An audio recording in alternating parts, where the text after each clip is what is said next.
Така, сега запаметих всичките чипове и съм си заделил някои от чиповете тук за демонстрация. 3, 13, 100 и 101. Сега ще покажа съответно как мога да ги забраня. Показвам първо, че работят. Доближавам го до четеца. Съответно отключва. 13 номер. Отключва. Номер 100. И той работи. И номер 101. Така, всичко е запаметено. Искам да запаметя, да кажем номер 3. Да го забраня, не да го запаметя. Взимам чипа за забраняване, който е. Доближавам го до четеца. С това казвам на системата, че ще забранявам. След което взимам за номер 3, това са 3 единици. 1, 2, 3. И потвърждавам с чипа за забраняване, който е.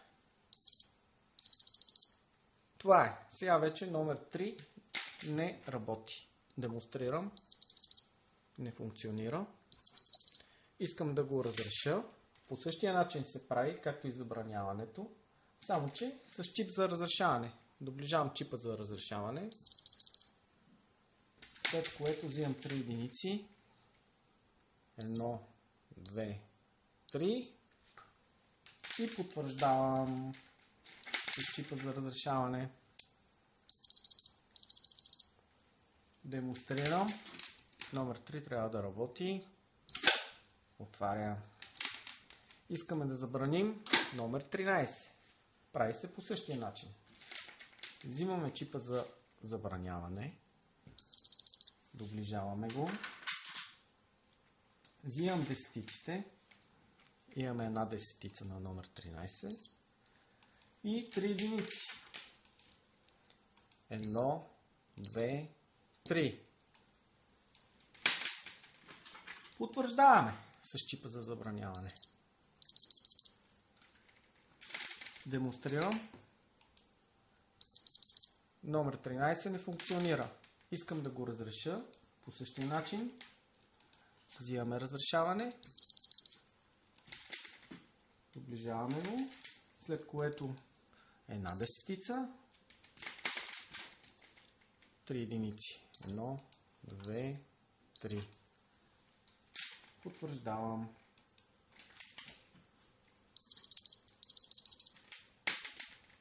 Демонстрирам, че работи. Така, какво ще стане, ако случайно сгреша при забраняването или при разрешаването? Няма никакво значение. Да кажем, пак ще покажа на номер 13, че ще го забранявам. Доближавам чипа за забраняването. Взимаме една десетица. Доближаваме един път. Взимам 3 единици. 1, 2, 3. Но сгрешавам, допирам още един път, без да искам. Унесъл съм се. При това положение просто не потвърждавам. Изчакваме системата сама да излезе от сервис режим. От сервис за забраняване. Чакаме няколко секунди да се чуе звуков сигнал. Чу се. Проверяваме. Номер 13 функционира. Не сме го забранили. Демонстрирам как се забранява номер 100, например. Той много лесно се забранява. Взимаме чипа за забраняване. И взимаме само една стотица. Потвърждаваме с чипа за забраняване. Доближаваме номер 100 да тестваме. Не функционира. 101 се забранява също много лесно. Взимаме чипа за забраняване. Взимаме една стотица. Десетица нямаме и една единица. Потвърждаваме.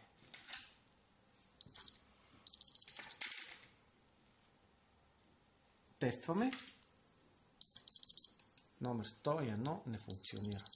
По същия начин се и разрешават.